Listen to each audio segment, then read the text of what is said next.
এক পোলায় তার মার কাছে এসে বলতেছিল, মা, মায়ের ঋণ নাকি কখনো শোধ করা যায় না। তখন তার মাই তুলে বলল, বাবা, টেবিলের উপরে ভাত রাখা আছে, ভাতটা খেয়ে আনো। তখন পোলায় মারে যে বলল, মা, তোমার আমি কি প্রশ্ন করলাম আর তুমি আমার কি উত্তর দিলে? তখন মায় আবার একই কথা, টেবিলের মধ্যে ভাত রাখা আছে, ভাতটা খাইয়ে আনো বাবা, ওটার মধ্যে তুই উত্তর পেয়ে যাবে। তখন পোলায় ভাত খেতে চলে গেল, পিছনে পিছনে তার মায়া গেল। মায়ের পাশে বসে হইল, বাবা, তুই কি আমার খাওয়াই দিবি? তখন পোলায় ভাত মাই খায় এক লোকমা তার মায়ের মুখে দিছি। মায়ের ভাতটা খাই, পোলারে প্রশ্ন করলো, ফুল, ওই গাছের মধ্যে এটা কি? তখন পোলায় কইল, মা, ওটা তো কাক। দ্বিতীয়বার আরেক লোকমা খেয়ে মা কইল, ফুল, ওই গাছের আগার এটা কি? কমা, ওটা তো কাক। তৃতীয়বার আরেক লোকমা খেয়ে মায় বলল, ফুত, ওটা নাকি? কমা, এটা তো কাকি।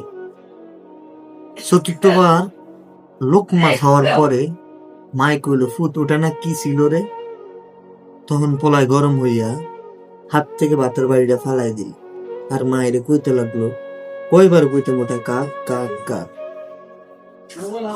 তখন মায় চিৎকার দিয়ে বলল, ফুত, তুই যখন ছোট ছিলি তখন এই জায়গার মধ্যে বসে আমি তোকে খাওয়াইছি। তুই আমার একের পর এক প্রশ্ন করতে, আমি তোর প্রশ্নের উত্তর দিই। তোরে বড় করতে গিয়া আমার শখ আহ্লাদ সব কিছু আমি বিসর্জন দিলাম। আজ তোরে আমি 4টা প্রশ্ন করার কারণে তুই আমার এত বড় এক ধমক দিলি। এই জন্যই বলে মায়ের ঋণ কখনো শোধ করা যায় না। তুই তো বড় হইলি, তুই যখন বাবা বলবি তখন বুঝবি মা আর বাবার দায়িত্বটা কত বড়। মা বাপ সন্তানকে বড় করতে গিয়ে কতটাই কষ্ট করে, কতই না কত কিছু করে। এই মা বাপ যার নাই, সে বুঝে দুনিয়াদারি কি জিনিস।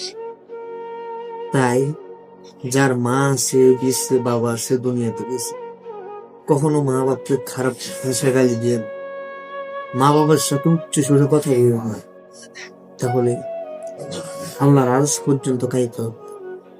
মা তো মায়, আর বাবার কথা তো না বলবে। বাবা মানুষটা নিজে না খায়, তার সন্তানের জন্য সকল কিছু খায়, কিন্তু দিন শেষে বাবার মূল্যটা কমই থাকে।